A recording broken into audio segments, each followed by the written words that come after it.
This is Infants on Thrones, the philosophies of men mingled with humor. We are the Quorum. Welcome back to another episode of Infants on Thrones. My name's Tom Perry.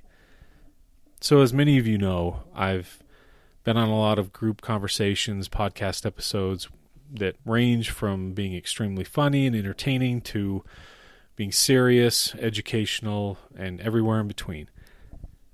Today's episode is unprecedented for me. This one was extremely difficult. Being there and then putting it together for the audience to listen to. It wasn't fun. It was emotionally charged. So I want to spend a few minutes just as a disclaimer for those that are going to listen to this episode that we're going to be talking about suicide. And suicide that's really close to home. I'm going to be talking to Jordan and Katie, formerly of the Unequally Yoked podcast, who went as Neil and Naomi Winters, because they lost their teenage daughter to suicide back in October of 2017. Now, I didn't really want to have this conversation. We actually postponed it several months. I was worried for Jordan and Katie's emotional well-being in order to have this conversation. I felt like that so many emotions were so raw, and frankly they still were, but that's completely understandable. There's a couple of reasons why I finally kind of came around to having this conversation and thinking it might be a good idea. First and foremost, I thought that it would be an incredible step forward for Jordan and Katie to talk about it, use this as sort of a therapeutic conversation to get some things off their chest. I also think that having this conversation and then putting it out there will really benefit someone who's either going through something like this or has gone through something like this or even knows someone that has gone through this or going through this at the time, so that they can be that empathetic ear or shoulder and really support them through one of the most difficult things a person can endure is losing a loved one to suicide. And obviously we'll talk about that. Suicide is becoming so prevalent in the last few years that it's something that we have to talk about. It's something that we have to be able to discuss openly and to be aware of it and to find ways to connect to each other so that we can start to prevent this sort of thing from happening. Suicide is one of the few deaths that's completely preventable. So as you listen to this episode, I hope you listen to it with an open heart and an open mind, and listen to the love that Jordan and Katie have for their daughter Sabrina, and how they've celebrated her life while she was here and now that she's gone. I do want to make sure that if any of you are out there listening, are in a place, in a very dark, depressed place, and have even possibly thought about suicide or are currently thinking about it, that there's a lot of support and help out there. A lot. And I want to explain some of these resources just in case some of you out there aren't aware of them. Of course, first and foremost is the National Suicide Prevention Hotline at 1-800-273-8255. They even have a website where you can actually chat online if you'd prefer to not phone call. That's suicidepreventionlifeline.org. There's also the Trevor Project, which is primarily for LGBTQ individuals who are dealing with depression and suicide. They have a phone number as well, 1-866-488-7386. And you can also chat with them via text.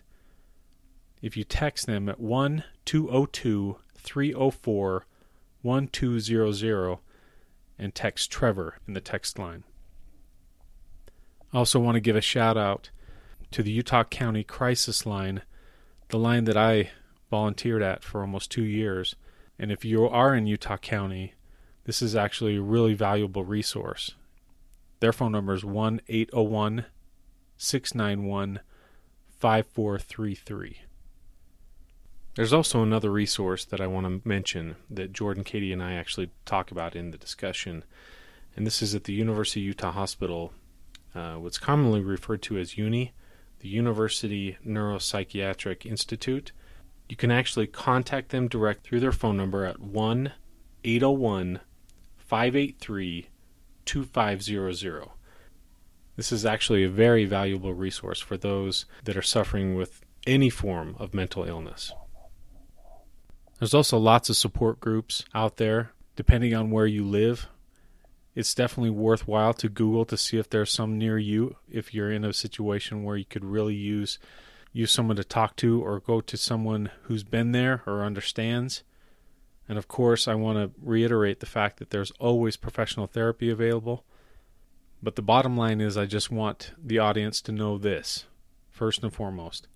No matter how low it gets, there's always a way out of that dark, lowly place. It might not feel like it, but there truly, truly is. And there's a lot of people, including myself, that's willing to do just about anything. To lend an ear, a shoulder, 2 arms, whatever it takes. To let you know that you're loved and cared for. Just let us be there for you. So before we actually start this discussion, I also want to say one other thing, because the audio is going to be a little different. It's actually going to sound like Jordan and Katie are in the room while I sound distant, and that's because they actually recorded it on their end, and I was kind of the call-in guest because my recording, for some reason, had a strange distortion that I couldn't quite pinpoint. So would I. Yeah, I'm sure. And there's a little bit of sound glitch that I'm getting, but it's like every few, I don't know what it is, like every minute or two. It might be on my end, though, so I don't know. Are you I'm guys, not getting it. you're not hearing anything? I don't hear it. All right. No. But I also don't hear me at What all. what is it doing? It's like a weird distortion. Yeah, but it's coming through like when about every 2 or 3 minutes. But I think it might be on my end from when either Jordan or Katie's talking. Like I'm not hearing it. They're right there. At first I thought the distortion was probably just coming through on my headphones and it wasn't coming through on the recording. And because Jordan and Katie had mentioned that they weren't hearing it, and so I just went ahead with it. But it really did distract from the entire conversation as I was listening back to it. So I asked them if they had, because they had a producer that was there that was also recording on their end. And luckily, thank you, Gene, for recording the conversation on your end. And this will be the audio that you listen to. Okay, well, just to get started, as a quick disclaimer, at least for myself, and then Jordan, Katie, that you want to explain, but I want to just mention that we're talking about something incredibly heavy, incredibly serious, but it's also very important to talk about. And obviously, we're going to be talking about suicide. Jordan and Katie were impacted by it on probably the most deep level imaginable as parents. So I just want to be extra cautious, especially for both you, Jordan and Katie, that if at any time you want to stop or if you need to take a moment, I want to be very careful and aware of that and give you guys extreme patience and reverence in that department. Because I know that even though that there's been some time that's gone by, I know that these wounds for a lot of people and for, especially for parents probably never really truly heal. Yeah. So I want to be extremely aware of that. Thanks. And so if at any time, if I'm saying something or if something comes up and, it's either crosses the line or if you guys just need to stop or take a minute. Out of bounds or time out. Yeah. Okay. Absolutely. And I also want to mention that, for anybody that's out there listening, that what we're going to be talking about, if you haven't been impacted by suicide with a friend or a family member or something like that, then, I'm sure that all three of us would say that we wish we were you. And I also want to mention that I've been deeply impacted by suicide. Back in 2011, one of my really good friends committed suicide. He was a father for And it was really tough. And it was something that when I went through at the time, I didn't know how to process properly. I don't think anybody really knows how to process suicide properly. I went through stages: anger, frustration, hurt, guilt, shame, all those things. But anger seems to always be the one thing that would float to the top for me. And after about a year, I finally got to a point where I felt like I needed to do something. So I volunteered for the local crisis hotline here, where we take shifts and you'd answer the phone and talk to people. And I felt like the only way I was really going to get over it is if I felt like I could help someone, anyone, even if it was just one person. And I know, talking to you, Jordan, that you had mentioned that both you and Katie felt like that going through something like this, if you could just maybe help someone, that I totally know I know exactly what that feels like. Yeah. Because there's a lot of people that have been impacted by suicide. Is there anything that you guys want to talk about? Oh, I totally feel you. That's I guess why I'm here. Yeah. It's a horrible thing. Nothing's going to take away from that. It hurts every day. Sometimes worse than others. Impacts my life in so many ways. That seems to be able to lessen the blow if I'm able to maybe prevent that. Even just one, like you said. Yeah. It, not that it makes it better. It doesn't. It lightens the burden. Yeah. Really quickly, a brief moment of levity. Some of your listeners may recognize Katie and me. We did the Unequally Yoked podcast as Nil and Naomi Winters. You totally outed my secret identity. I did. But we used to do a drinking game on that. Anytime that Katie would cry, we'd take a drink. So get the tissues. This is pretty heavy. I don't think that that's not going to work on this one. I don't think. I hope. No, it won't. I may cry too. Hey, alcohol always works. Where's mine? Just kidding. Yeah. So, okay, and thank you for bringing up the Unequally Yoked. Yeah, I meant to mention that. No, let's talk a little bit about you guys. Can I tell her story? Is that okay? I mean, feel free to edit it out, but no, please just give a little background. Yeah, in their story. People who knew Sabrina thought she was happy as all get out. She explored life, and every moment of every day, she just sucked the marrow right out of it. You know how excited little kids are about the tiniest thing? A potato bug? That was her. And she was 17. And she got excited about that stuff. What was that video you found on her phone of the birds? After she passed, I found a video on her phone. It was a full 15 minutes of her videoing 2 birds and her narrating everything that they did. And it totally entertained her. Wow. So on the inside, though, that was on the outside for people who didn't know her well. On the inside, she suffered with grave depression. She had tried to commit suicide before. She had self-harmed. And we were really working with her. We knew she was having a tough time. And she has something, they wouldn't actually diagnose it as this, but if something bad happened, she would spiral very quickly into, I should be dead. And it could be the simplest thing. We had gotten into an argument over her cleaning the bathroom. And she started to spiral. And I made the mistake of telling her to clean the fucking bathroom, which wasn't the smartest thing to do. She locked the door, and there were a bottle of pills in there. In the bathroom. And she took them, 60 plus of Wellbutrin. I don't know if you guys know what it is. And the problem is it's extended release, so it stays in your system for quite a while. It's for antidepressant. Yeah. Mood. Okay. Yeah. And we were messing with her meds, trying to get something better, because she's had times when it was better and times when it's worse. So right away, Jessica said, Mom, she just Jessica's our oldest. Yeah, she said, Mom, she just texted me and told me, I love you. And so I knew, I'm like, somebody, let's get in the door. I don't know if we need to call 911. I'll take her to the hospital. So I got her quickly in less than 5 minutes. And I put her in the car and drove her to the ER. The whole time she was trying to get out of the car, saying, just let me die, just let me die. So when we got there, it was quite a while before the emergency people did anything. I expected them to pump her stomach right then and there, give her some charcoal.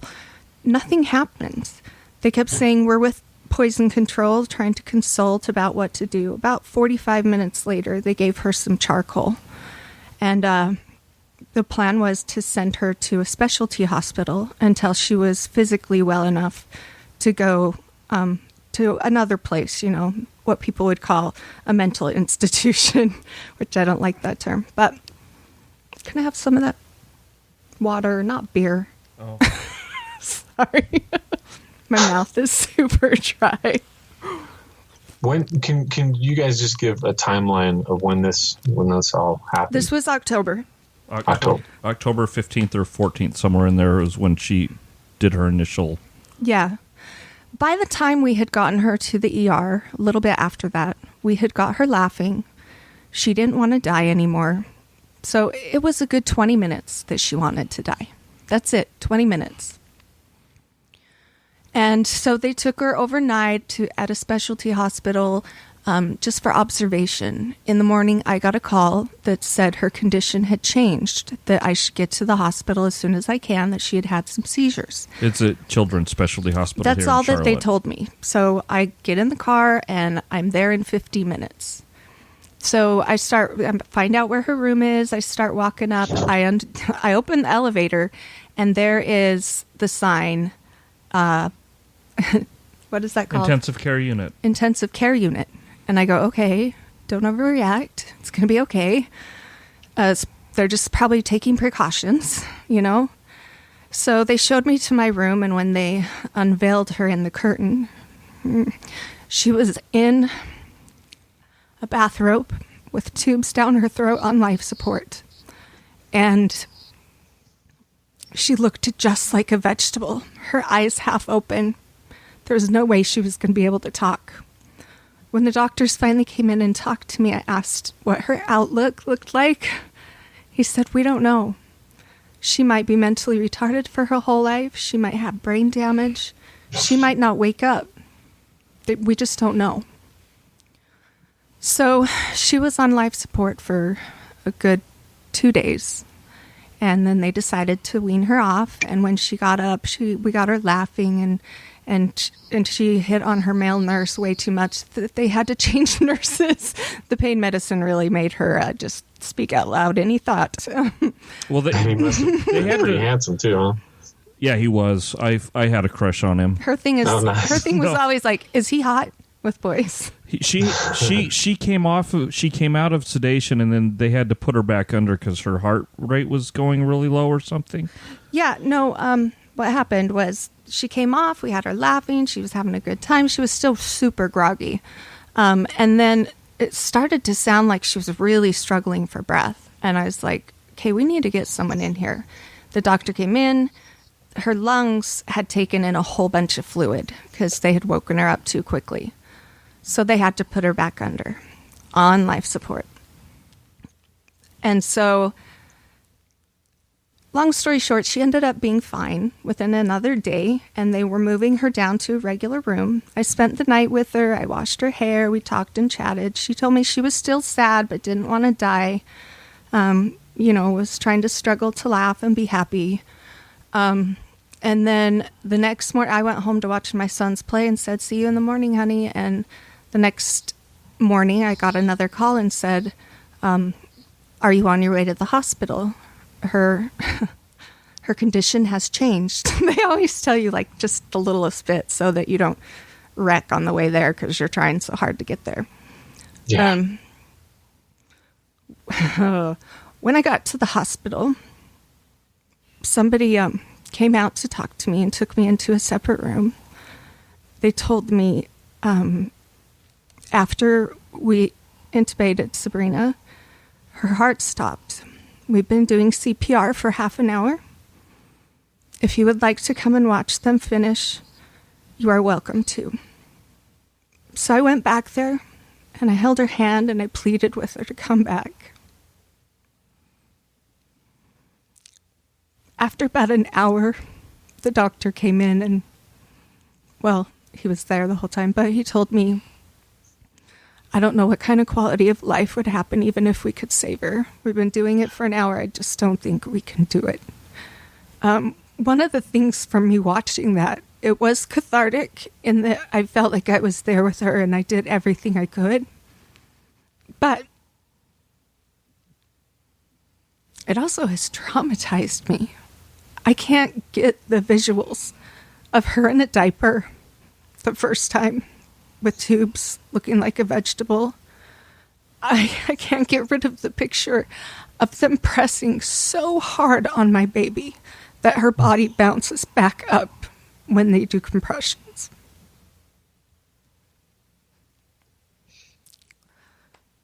They did compressions for another half hour and she was gone. I knew before then she was gone. I guess the thing that I want most out of this is I want people who struggle with any sort of mental illness to realize when you're at your lowest, it's not going to last. You don't see reality. You cannot see it. Everything looks horrible, and you're sure it's going to last forever. When you're in that moment, you make a decision of something that will pass based off of information that isn't real, isn't a reality.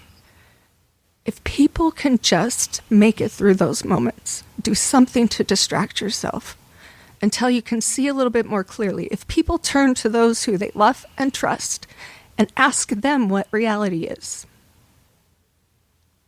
you could pass those 20 minutes and get the help you need and make a steady incline of health. I mean, you're always going to have ups and downs. You know, this is an illness that doesn't go away. It's like diabetes. You always have to monitor it and make changes and just do your best to stay on top of it, you know. One of the things that I have told, because I have talked to a couple of depressed children who have said that they want to die before. It's kind of funny, but I told them to have a sadness emergency kit. So even just like a box or a bag, in it you put a list of contacts of anyone that you can reach out to who's part of your support system, including the suicide hotline. And you put anything that helps you be distracted or makes you happy. It can be pictures, it can be crossword puzzles, it can be a video. You have snacks in there, your favorite chocolate if you want chocolate. My daughter has her tiara in there, and I'm not kidding. She wears her tiara on days where she's having a hard time and watches her favorite movie and draws. That's how she gets through it. And parents, that's a really easy thing you can do. Do a sadness emergency kit so that during those low times when you can't see reality, you can just make it through until you're a little bit better and know how to get all the way better.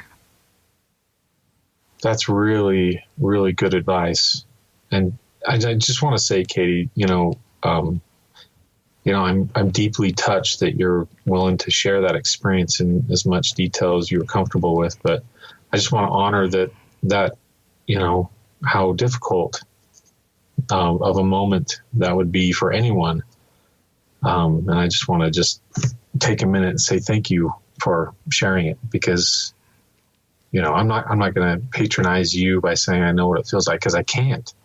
I don't think for both you and Jordan, I don't think there's anyone that could. One of the worst parts of it too was having to go back to the waiting room and tell my daughter who'd come with me, and she was best friends with Sabrina, that she didn't make it. My daughter knew that she had been doing CPR for half an hour. Jeez. And then I had to get all my kids and my husband to the hospital in a safe manner by not telling them so that I could tell them. As I told each one of them, they all responded differently, of course. Everyone grieves in their own unique way, which is great. Whatever works. How old is he? 12, 13? Charles was 12 at the time.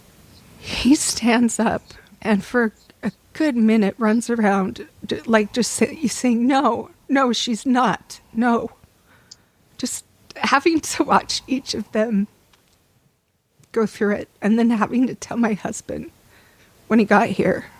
And Jordan said, when I told him, he just said, no, are you serious? And he wouldn't believe it. I said, you need to come see her. Touch her. She's cold. And he had to, like, I made him.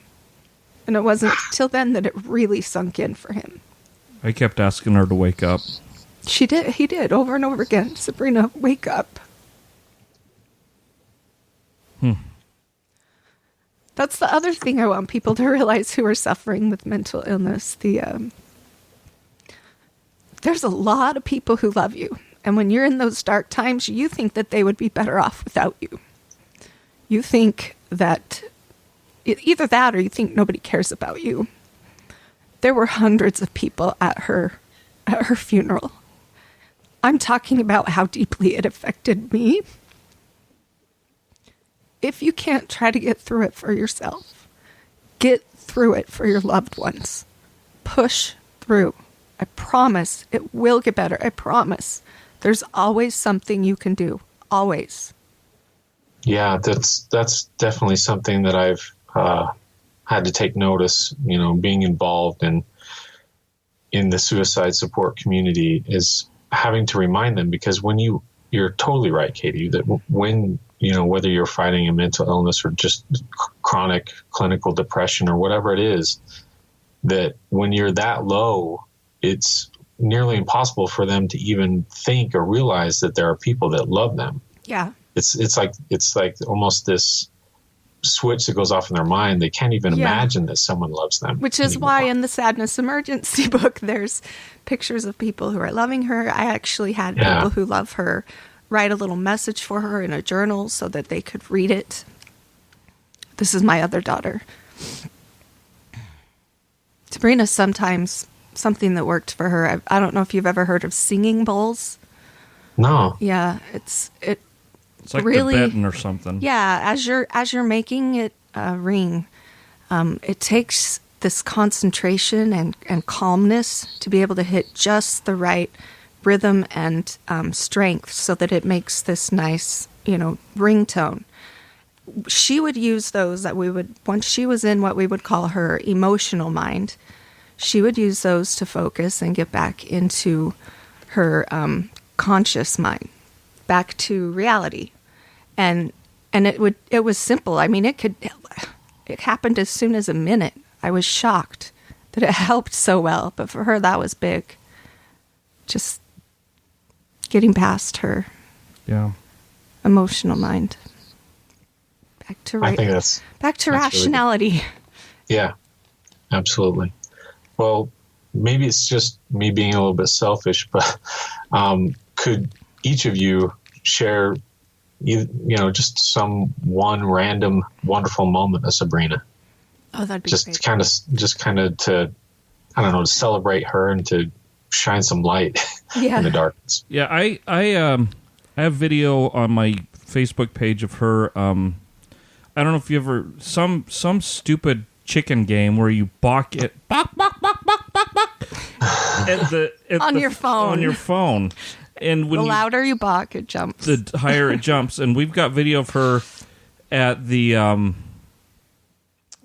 campground a year and a half ago or so, balking at the phone, and it was so hilarious. And of course, we all tried to distract her. She got paranoid. but yeah, that's a good memory I have of her. Yeah. She loved to sing, dance, and do acting. And one that I love, I swear it was just like she was a star, just this peak person. She had a solo and she was doing a dance, and she did this amazingly hard vocal run, which I know because I'm a vocal teacher, and she nailed it even after dancing it. And I was so proud of her. She was a funky zombie in some weird play. So proud of her. But for me, my fondest memories are when we were just being silly. I honestly, when I got bored and I'm driving in the car, I would call her and I would say, Sabrina, entertain me. And she would do some random thing to entertain me while I was bored. That's awesome. She also had a mermaid tail. Yeah. And a 17-year-old with a mermaid tail, and she would go to the pool and swim in her mermaid tail. Which is the reason why I got a mermaid tattoo. Yeah. That's beautiful. That's beautiful. Oh, and they had a website when they were younger. No, YouTube. Do you know Randomness, I think is what it's called? Her and Jessica. And she does some pretty funny things with her Justin Bieber cardboard cutout. May he rest in peace. We put in her obituary that she was preceded in death by her Justin Bieber cardboard cutout. It's just we got that for them one year, and she said she wanted it. We're you're not going to play with we it. Didn't think she'd ever play with it, and they got more use out of that stupid thing than almost anything else they ever had. After he broke, they put it on the toilet, making him look like he was sitting down. So when I opened it, I literally screamed. I thought someone was in my house. Imagine. Oh, my God. That's great. Well, thank you for sharing that. That actually makes me smile thinking that, that's one of the things that I love is just, those moments of just being absolutely silly and just kind of letting the world wash away is, I think that's nice. She loved boys like you could not imagine. We would any crushes. boy that we were driving past, she literally looked at him, would move till her neck, till her head was to back the whole time. Is he hot? Is he hot? Is he hot? Her friends, this is awful. I didn't know this till after she passed. Whenever a guy walked by, they'd go, 7, and they'd all give their rating. Wow. 8, and Sabrina's was always higher than the rest of them, always. Oh boy, that's awesome. Yeah, look from the outside looking in, you really had no idea of the demons going on in her mind. I mean, she worked at Golden Corral. They loved her there. She loved it there, and they were shocked, flabbergasted when we told them what happened. Well, Katie told them. Yeah, they couldn't imagine. Isn't that usually how it works? Where it's kind of like whether you're depressed or you're fighting demons, that you kind of keep it to yourself, right? And it's almost like you're living a facade, right? Yeah. You're putting on a front, and then you go home, and then that's when all the demons come out, and it's even harder to deal with sometimes. Yeah, and I think looking for warning signs, parents and friends, if they start saying I love you to all of you at one time, if they start giving their stuff away, if they stop doing activities that they love or don't find joy in them, and boys, their depression, they have different symptoms. Instead of being sad and crying, they can be angry and aggressive and really upset, and yeah, you wouldn't think that's depression, but it is. Yeah, I think that's really important to talk about. And I remember when I was going through my training for suicide, that they talked about watching for red flags, watching for symptoms and things to watch for. And you hit the nail on the head when you said that when there's some abnormal behavior, as subtle as it is, they stop listening to the music that they love, or if they lock themselves in their room for way too long when they're normally don't do that. Just things that are way out of the pattern of normal behavior. Just watch for those things. Yeah, I don't think people realize how common it is, and it's becoming more common. I did not know this, but 70, well, let's get this right. Those who spend more than 4 hours of screen time per day are 70% more likely to have depression. Wow. That's huge. Wow. That is huge. And they're on their, at least at my kids' school, they're on their computer doing their schoolwork. They come home and talk to their friends. They watch TV. I mean, you're basically on it almost all the time. Yeah, on your iPhone playing games. Xbox or whatever game you're into. So yeah. I read a statistic, I think it was from 2016, that said that suicide finally overtook car accident deaths as far as teenagers and young adults. That does not surprise me. It is, but that's staggering. If that's, I mean, I often wonder this because, in fact, in the last year, there's been 3 people that I haven't been like closely involved with, but like peripherally, you know, like a friend of a friend that have killed themselves. Yeah. It's an epidemic right now. And I feel like this, whether it's the statistics or just the fact that it seems like, you know, how everybody knows someone who has cancer. Well, it's getting to a point where every one of us knows someone that's been impacted by suicide. And I feel like, you know, everyone needs to spend a minute and wake up to it. yeah, You know, 3 months after her high school, somebody else committed suicide. No kidding. Yeah. Within 3 months. There's a high school up in northern Utah where my wife's niece goes to, and there was 8 suicides in one semester. Wow. It's so bad. It is so horrible that it is easier to get a gun in this country than it is to have health care. That's crazy. Yeah. We don't need to go too political. No, I'm not, and I'm not talking about guns. That's fine. If you want to buy guns without whatever regulations, Right. it should at least be that easy to get health care, you know? Like, I know a lot of people, they don't go to counseling, they don't get medicine because they don't have good health care. They don't have health insurance. Costs too much. And even not getting political, like there's so many, if you're even remotely informed about suicide, there's so many factors. There's so many factors that are involved in getting a person to where they start to consider it, right? And one of them is the ease of it, whether it's a firearm or, you know, whether there's drugs involved or, you know, if they just want to hang themselves, which is all too common as well. It's just something that there's no real easy fix, you know, like even if there was gun control, there'd still be suicides and, you know, all these things.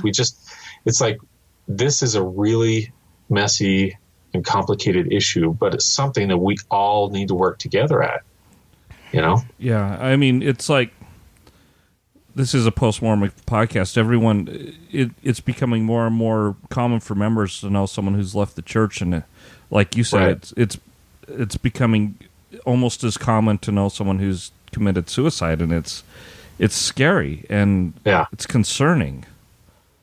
Yeah. I would like to hear about Jordan's grieving process. Yeah. Because please, Jordan. It's a mystery to me, you know, because he's the quiet, silent type trying to be this stoic man, you know, for his whole family. I mean, I've seen you break down and cry, and I've seen you mourn, but it hasn't been like... Outright, yeah. I was very obviously... Yeah, we had a good friend from the local Humanist Alliance come over to our house and told me that he was more worried about me than he was about Katie because I exhibited very little emotion.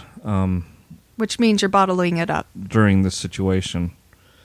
I know, but I wrote a 5-page Facebook post, and then which got it out, and then I mean, about once or twice a week, sometimes once every other week, I get really emotional and weepy. When she first passed, I was having a hard time with work, concentrating and staying on task. But now I try and feel it when I feel it, and if I don't, try not to. I mean, honestly, I try not to think about it too much because I don't like turning to that source of pain. Sure. It's understandable, but, you kind of have to be prepared for when those waves of grief will hit you. Yeah, and it's fun. You mentioned that your grief was in the form of anger, and I honestly haven't felt a lot of anger over this. Me neither. So I'm a little annoyed. Except at myself. Yeah, I'm not mad. I would never, ever blame Katie. The only person that I'm slightly angry at is a hospital, because what it ended up killing her was a pulmonary embolism, and which is a result of her being immobile for so long. So we don't know if the hospital could have done more to... they could have. They should have been giving anticoagulants. Like heparin or something. Yeah, heparin. So that's the only source of anger that I've had, but even then it hasn't been that much. Because they did do so much for her. Yeah. The people there were amazing. So, yeah, and I don't know, I just try and function on a day-to-day basis and get my work done, because life, I mean, as much as you want it to stop, it just keeps plugging along, and if you stop for one thing, you're going to ruin a lot of people's lives, At least for me, I've got a lot of people depending on me. Sure. Well, and I don't want to ask this question with any judgment. I hope you don't think so, but No. Have either of you thought about counseling or therapy, and especially your other kids? Several of our kids are going. We both have done counseling before, not about this. Uh-huh. I know we intend to go on a grief group, but we never go. I've been to counseling a couple times for this, and it's been okay. I guess the times when I feel it most is usually in the evening. After the whiskey. After the whiskey. We weren't supposed to broadcast that, but I'll get to a point where I'll start crying and thinking, but it's usually to myself. Which, if I was Katie, I'd probably be bawling my eyes out. But for me, I tear up and tears come down my cheeks, which is a lot of emotion for me. So even our son last night, he came and started telling me how sad he was and cried and wanted cuddles, and we just cried together. That's nice that he's at least being willing to open up about his pain and his grief. Yeah. That's tough, and I, as I've sort of watched from a distance, Jordan, every once in a while you'll post something about Sabrina, and for me, I always think that's a very loving and healthy way of kind of going through the healing process. And everybody heals differently, and like you said, Jordan, even if you're just kind of moving on, and you still got a job to do, you still got responsibilities, and you just trying to cope little by little. I think that's perfectly fine. Just, be ready. I think that's the one thing that I remember learning about was you always got to be ready and prepared, because when the grief hits you, it could be anything. You could be driving around, and then all of a sudden a song triggers, or a movie scene triggers, or, that handsome nurse triggers, or whatever it is, something hits you and then just waves hit you. And if you're not ready for it, it could be debilitating, Yeah, I was on the road, sitting at the hotel bar, almost crying to myself. That was a little rough. The NBA Eastern Conference Finals were on, and I'm sitting there with tears running down my face. The finals are so touching. Nobody probably even noticed me, but I felt pretty weird. But I didn't want to go back to the hotel room and be by myself. I wanted to be out and around people, because just to get a little bit more strength. I'm always distraction. That's how I cope, which is probably super not healthy, but it works. I'm okay if I'm in a place where I can feel it and I can cry and go through it. And I love talking about all the funny things about her and how fun she was. And I think for a full 2 days straight after she passed, that's all I did. I told stories to all my friends. We watched videos of her. We laughed. We cried. Of course. her and Jessica had a YouTube channel. If it's called what, Bina and Jess or something? No, I think it's randomness. No, it's Bina and Jess. Bina and Jess. Yeah. It's them when they were younger at our old house. You've dancing got to look it up. Some of the stuff they do is hilarious. And some of it's boring. Yeah. But definitely watch the dance with Justin Bieber. I showed that at Sabrina's funeral. Oh yeah, we did. And that's our daughter. We had a really good funeral home here. Calvin Cook was the name of the mortuary, and they had a nice audio-visual setup where we were able to broadcast her funeral on YouTube and show videos and do musical numbers. So it turned out really, really nice, the way that the funeral home handled it. We were going to do it in the church, and then the local 70 said no, which honestly was a blessing in disguise. Yeah, because it was better to be able to do what we did. Yeah. But you know what? Our bishop was so sad and embarrassed by that. Because he's like, I would have said yes. That's ridiculous. He was just out of town. So yeah, they called that does someone seem else. really weird that they would say that. Yeah. But yeah. And we were worried in Utah that the church wouldn't let us. They don't even, the people probably don't remember us that well because it's been a while. But they did. Yeah, we came out to Utah and did a funeral service at our old stake center. Church. Yeah. So. And there was a lot of leniency with what was said, Leadership roulette. Yeah, exactly. Well, I don't want for you guys to feel like you are pressured into speaking for the rest of your kids, but I'm genuinely curious. You talked a little bit about your son and then your older daughter who is really close to Sabrina. Yeah. How have they been? And obviously you talk to them, and that's a thing that you guys, are constantly on the forefront of your minds. How've they been? I would love to go through each one of them. Our oldest, that was probably closest to her, she suffers with a whole magnitude of mental illness. It's been so bad. She thought she'd be the one that this happened to. Yeah, she doesn't know how she's still alive. I mean, wow. She's tried to commit suicide too before a couple times. Her worst fears was losing her sister or somebody close to her. Being sexually assaulted, which a month before all of this happened, she was sexually and physically assaulted. Oh my gosh. And what was the third one? I can't even remember. So now she's like, I have faced all of my worst fears, and I'm still here. And somehow that has given her strength. And she feels, which I think is good for her, because she's not atheist or anything like that. She's spiritual, not Mormon or anything, but she thinks that Sabrina is out there watching over her, protecting her. And it helps her. It helps her. Doesn't she have a little shrine for Sabrina in her room? Yeah, and we have a shrine in our house too. We call it our Bina shrine. Okay, so our second oldest, she's very quiet. Doesn't want to talk about it. Seems like when we do talk about it, she kind of shuts down. The school had somebody come in after the second suicide, and who was a suicide expert. He spoke to the school, and then he took the two families of the two kids that had done that, and he focused in on Miriam more than anybody else from our family, and she cried talking to him.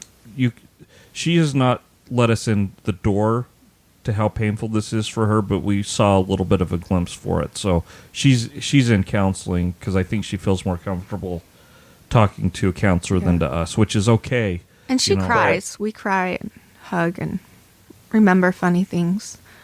Sure. The 12-year-old, he's struggling a lot. The one that cried to me, he's 13 now. Oh my gosh, I'm the worst mom.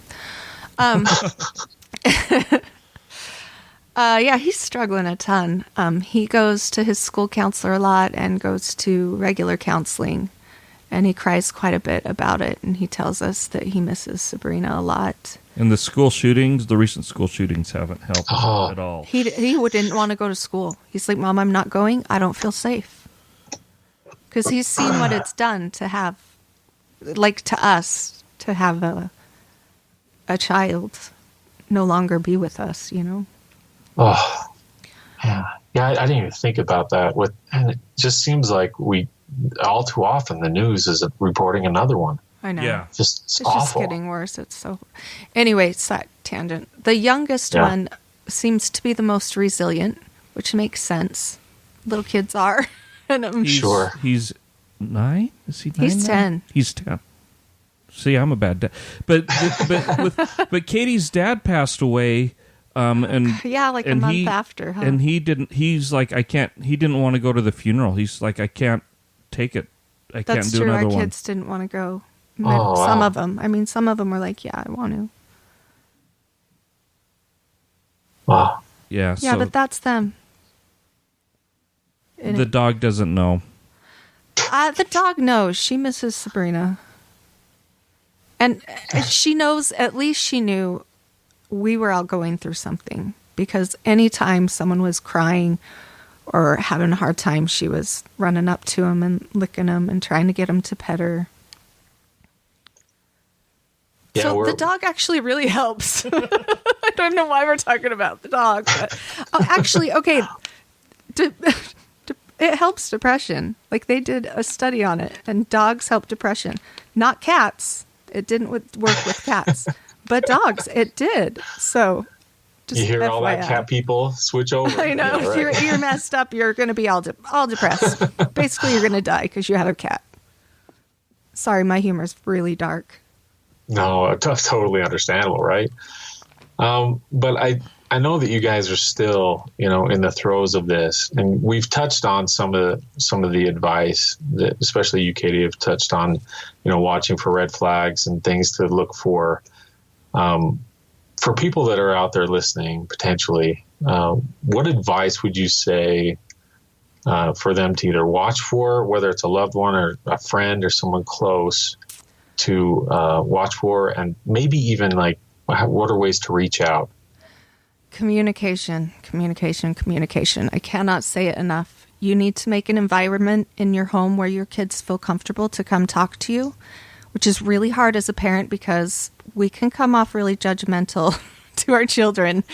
And so they don't tell us stuff. But getting them to be able to talk to you, and even just asking, hey, how you doing? I noticed this and this. Are you having a rough time? I'm here for you, I mean, I don't know what else people can do. Sometimes all a person needs is just to be with someone. You don't even have to do anything. And validation too. I mean, I don't think it's healthy if a kid comes up and tells you, I'm sad. I don't think it's a good idea to say, no, you're not. You don't have anything to be sad about. Yeah, you shouldn't be. It's bad to feel that way. Some people, right. You gotta just pick yourself up, your bootstraps. You've got to explore the sadness with them and get on their level and understand, why are you sad? Let's talk about what's making you sad, and then have them come up with their own solutions on how to get out of it. But telling people how to feel, I think, is a bad course of action. Not helpful. It makes it worse. Yeah. My youngest, who's 9 now, she came to me just distraught, right? Just super emotional. And I was like, oh my gosh, what's, all the red flags going off in my head. Like, what could possibly be wrong? And she went to tell me that, during recess, she wanted to play this one game. It wasn't tag, it was something else. And the girls didn't want to play with her, didn't want to play her game. And it was just, every parent's like, suck it up. That's nothing, not a problem. Right. Every parent goes through that phase like, oh, thank God it wasn't anything like crucial. It wasn't like abuse or anything. But then it's also, you immediately start to move to the eye-rolling moment. Like, really? This was your number one emotional thing? But yeah, you still have to. And I think I kind of was grinding through it enough to say, all right. To validate it just enough. Yeah. Yeah, honey, that sounds rough. I'm so sorry you had to deal with that. And by no means does that mean to imply that we're good at it. We've had situations. We have our moments where we're really good. And we have our moments where we're really bad, too. Yeah. Sure. I mean, we had And I'm really good at remembering the bad ones. As we all are, yeah. Yeah, we've had kids come up to us with stuff where we're like, suck it up and deal with it. What's wrong with you? Go away. You came to us at 4 a.m. for this? I know. Gosh, she did. She really did. Can I tell the one about the nurse? And Please. Sabrina? Yeah. This one I don't care if you air. She's dead. See my horrible dark humor? Okay. Coming off the sedation, like I said, she had no, what is that, filter? No filter. No filter. And so all of her very sexual and I love boys came out very extreme. In fact, when one of the girls was changing her diaper, her eyes were closed. She could barely feel or make sense of anything. She turns to her sister and she says, with a totally confused face, "Am I having sex?" Totally confused. And then this male doctor that she gets, who thinks she saw him through the hall, and she literally tried to get up out of the bed, and she was hooked up to oxygen and all these cords. Her cousin was there. They had to sit her back down. They did. Yeah. She was ready to go to him. And then she cornered him. She was really obsessive. She was asking all the nurses if he had a girlfriend. She goes, and she was asking the female nurses. She said it was nurses, her boyfriend. Yeah, she was asking the female nurses if they had boyfriends because they can't touch him. Yeah, they did. He was hers. She wanted to get married, and we shared with her how old she was, and she said, "That's okay, I'll change him." Oh man.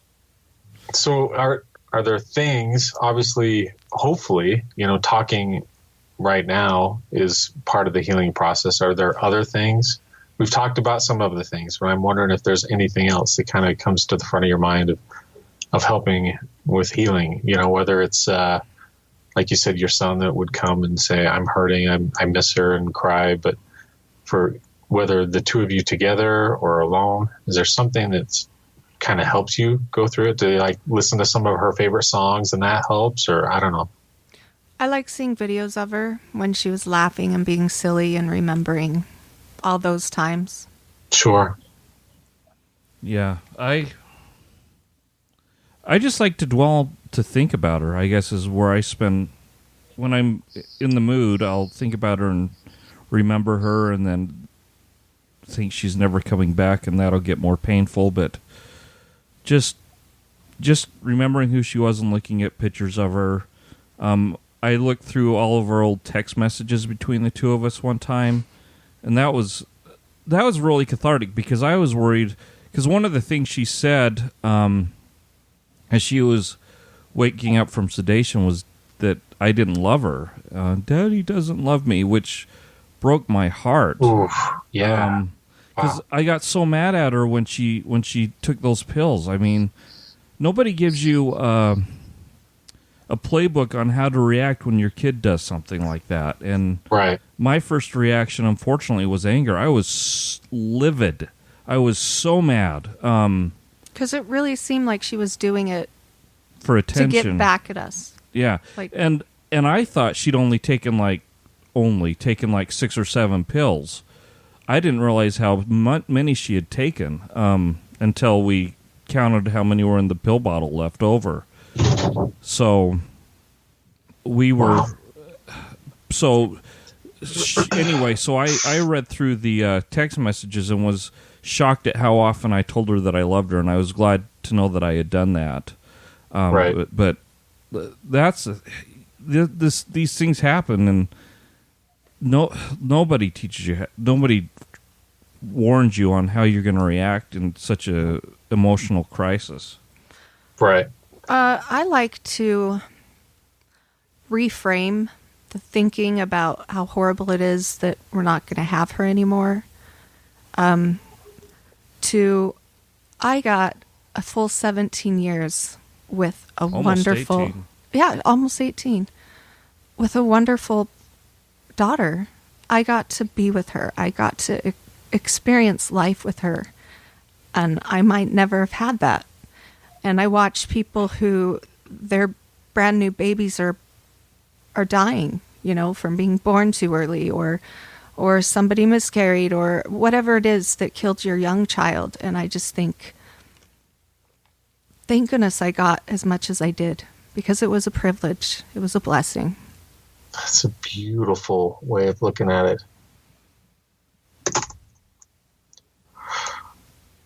One last question, because my experience being associated in the suicide support stuff and all that, and even kind of reflecting back to myself when I talked about when my friend had killed himself, and I went through severe anger and guilt and shame. And I know this is all too common, and even some of the phone calls that I dealt with, there was a lot of people that talked about when they lose a really close one to suicide, that they feel tremendous guilt and shame. And you guys talked about this a little bit earlier, how you don't feel that way, and I think that's a wonderful thing. He doesn't feel that way. He doesn't feel that way? No, I blame myself in You any do? way. I do, absolutely. And I go through it, and I have, because you know how therapists will say, look for evidence to see if that thought is true. Sure. And there's evidence. In my mind, there is. Nobody else. But I really feel that it was my fault. Well, I'm not going to be the person that tells you that you're wrong, even though that's my instinctual reaction. And I'm sure that I heard him say that earlier in this discussion. Yeah, I don't blame her at all. Well, luckily, I'm a debater, so I can think of arguments on both sides. Okay. But right now, in an emotional way, the side that says it was my fault is way stronger argument than the other. I'm hoping I get to where that's not true. I really, really hope, that you get to a plateau where that's true too. And for me, the questions still haven't stopped, even all through all these years, where I ask myself, was there something that I could have done? There was something I could have said if I would have made that last phone call, if I would have done this, that would have tipped the scales the other way. And I'm sure that that's part of. That's what I do. Yeah. Yeah. And it's so not helpful, and it's really destructive internally, as I'm thinking about it. But do you have, let's just pretend, Katie, that you're the therapist, and maybe someone comes to you that's gone through something similar, not the same, something similar, and asks you how they can deal with the guilt and shame and the personal responsibility they're putting on themselves. What would you say? When it comes down to it, a person's choices are their own. And you don't know the factors that go into that, of what they would decide. You may have been part of it, maybe, of all of the crap in their life, but something was always going to tip the scales for that person. You can't choose. They choose. And there's only so much you can do to help a choice. I don't know what else I would say. But I mean, you never know when that final straw is going to go on their back, so to speak. Right. You think that that's the scary thing, is you think everything is going well. I mean, we thought we were heading uphill with Sabrina in the good direction. Yeah, and just, which is why I don't blame Katie. Something just triggered it. I mean, what the fight that we had with her over the bathroom was a fight that I had with my parents, and that most kids have with their parents, where it's like you get pissed, you yell at each other, and then the next day you kiss and make up, so to speak, and you move on with life. That's what I thought that fight was, and it wasn't. Can I talk just a little bit about shame? You had mentioned it earlier. That was one of the worst fights that we've probably had. Not a great parent moment. And I had written down, I went back and wrote a note saying, I let this thing slide that you did. I let this thing slide. I didn't punish you too much on this thing. I asked you to clean the bathroom. It's time for you to pay the piper. And I slipped it under the door. And so in my mind, that's the straw that broke the back. And there's also a million other things where, oh yeah, that's what broke it. Oh, that's what could have stopped it.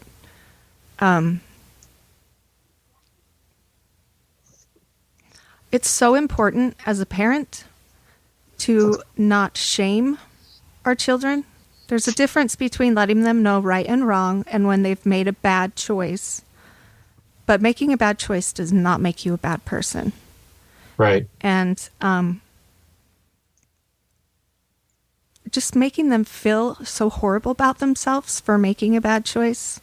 It's easy to do that as a parent because it works with getting behavior. But it destroys their emotions. Yes. If you feel guilt, that's okay. Shame? No. Don't shame your kids. Yes. I wholeheartedly agree. You know, there was a recent suicide. It's not anyone that I knew, but I saw it in the paper, and it was a friend of a friend of a friend that knew this person. And he was 22, 23. The parents didn't acknowledge the suicide at all. And I was wondering if maybe you guys had some thoughts on this, where the family decided to, I don't know, hide the fact that it was a suicide because of shame. Yes. And we were talking about shame, and they felt like we don't want to talk about how he died because that's going to reflect, I don't know if it's failure as parents or failure as a family. And there's just so much shame involved in that. And that's also one thing that I want to acknowledge and really honor to both of you, that you never took that route. And not to say that it's understandable when people do that route, but I just want to acknowledge how wonderful and proud that I am of you guys, that you got out in front of it and acknowledged it. And I don't know, because in this situation that I'm recalling here, they completely sort of hid that aspect that I don't know if it casts a shadow on that person's life. It feels like it does. And I'm always conflicted about it because I always feel like I totally understand where the family's coming from when they want to hide that it was a suicide. But then on the other side, it's like, well, that still was something that happened to that person. I don't know if you guys have thoughts on that. It's one of those things. I've had people tell me, don't let her death define her life. Right. And it's a delicate balance to not let it define her life, but also to acknowledge that that's what ended her life. Right. And to try and use it as a learning experience for other people. I mean, I wanted to speak at the funeral. For the specific purpose of addressing her manner of death, and telling other people that this doesn't have to happen to you. Right. But I mean, I feel like being honest about emotions and about this situation is terribly important, because, I mean, how are we all going to heal and grow from it and learn from somebody else's mistake if we don't acknowledge that it was an issue? And I'm not saying that other people have to feel the same way that I do, but that's how I felt. I think as a society, you owe it to try to get rid of that shame and to have it be so taboo. I think you need to speak up and say, this is just like diabetes. Would you hide that? Would that be shameful? Right. To have to monitor your sugar? Oh, let's not tell anyone. And would we be blaming and looking for who caused it?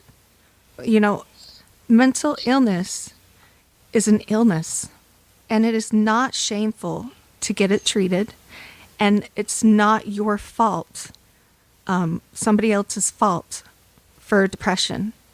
It just happens. And it's their burden, and there's only so much someone can do to help lift it. But it's just a sickness. Yeah. Well, Don't be ashamed. And I think if all of us individually work on judging less, judging each other, judging other people. But, there's that, I don't know if it's the problem solving mechanism in our brains where it's like, well, I'd really like to understand why this happened or why, and then that we have to cast our judgments on the situation or on the people, and I think it's so inappropriate and destructive to do that. And it obviously is one of the triggers of people where they feel like they have shame, where they can't speak openly, like, yeah, we lost our son because he killed himself, or we lost our daughter because she killed herself, or whatever the thing is. It would be so much better for them to be able to acknowledge that truth and to not feel judgment. See, I don't think it was Sabrina's fault. It was the illness that caused it. It wasn't her. Right. It was the illness. That it doesn't define her. And so to say they killed themselves, I don't even like that. Right. I think you can say her life ended because of suicide. Right. That's a disease. It's because of depression. Yeah. Not things because outside of her choices. Yeah.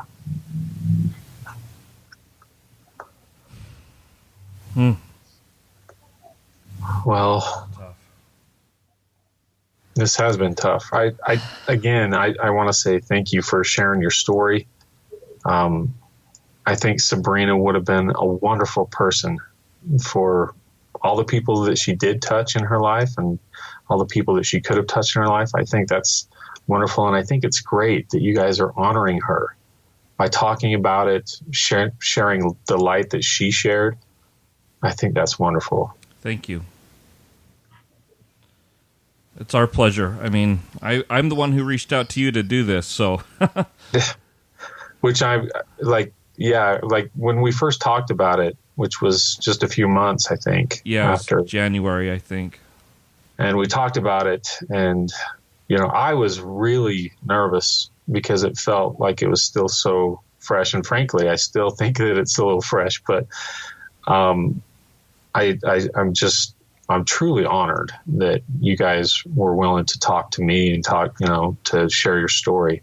I mean, just selfishly, just to me, whether it's on a podcast or not, because I went to suicide support groups for a long time until finally I couldn't handle it anymore, and I think it's so therapeutic for all of us to hear stories like this, whether it's tragedy or devastation or, just positivity and the light that Sabrina had and shared.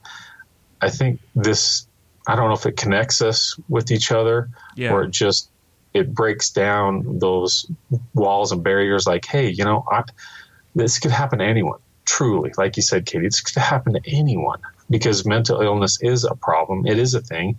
Oftentimes it's overlooked and underdiagnosed and all these things. And so we just all have to look out for each other, all of us. Yeah. Yeah. Hard times, trials. It makes us more compassionate towards other people. We know how. Yeah. Especially I will be super compassionate now to people who have been touched by suicide because I've been through it. Yeah. I'm super, super empathetic towards people who had somebody die of cancer because my mother did, Yeah. Suffering, sadly, brings compassion. Yeah. But, I got to ask from your perspective, Tom. I'll share something on Facebook. I try not to do it too often, but at what point do you go, okay, we don't need to hear about this anymore. We get it. You're sad. I'm serious. Like, I wrote a fairly long post the other day, and I was like, I hope this isn't being too self-indulgent. I mean, does it get to a point from your perspective where it's like, just shut the F up? We've heard about it. You need to move on. I've never, ever felt that way, and I hope I never do. I'm only speaking for myself. I'm not speaking for others, but I'm sure there probably are some very shallow people that think, Jordan, would you just talk about something else? Like, isn't there a NASCAR race you can talk about? Yeah, that was on today. It's like, yes, there is. But for me, I think it's wonderful because to me, at least it makes me feel better because I'm like, all right, Jordan's working through it. Part of the healing process, and like you said, Katie, if Jordan, if this is his way of just talking about it, typing it out, writing it out, whatever it is, if that are just the tiniest little baby steps towards healing, I think all of us need to honor that. There's not enough like buttons to push on that post. I think it's really great. And, like I said, I'm only speaking for myself, but I don't want you to ever feel that way. I think you should post to your heart's content about Sabrina and your feelings about it. So that's just me. Thanks. Yeah, I mean, we all have to grieve in our own way. And also, I feel like there's a certain power that comes in being honest with yourself and with others. Absolutely. I mean, I like sharing my vulnerable side publicly, even though I didn't cry on this podcast. But I like at least writing out my feelings. I can be more honest in my writing than I think I can be in my verbalization. Unlike Nephi, I'm a better writer than I am a speaker. Unlike Nephi. That's great. Okay, even I had to laugh at that. Well, should we call it? Yeah. It feels like a pretty good end. Yeah.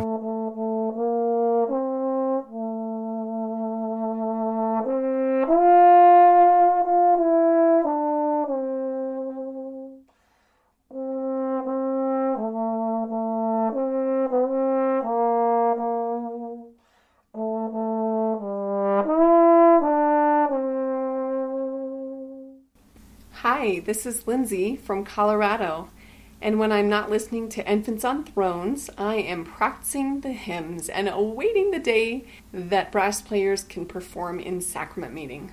Well, okay, not really. But you can comment on this episode on the website infantsonthrones.com, and if you really like what you hear, give the quorum a 5-star rating and write a short review on iTunes. I did. Anyone for the closing prayer?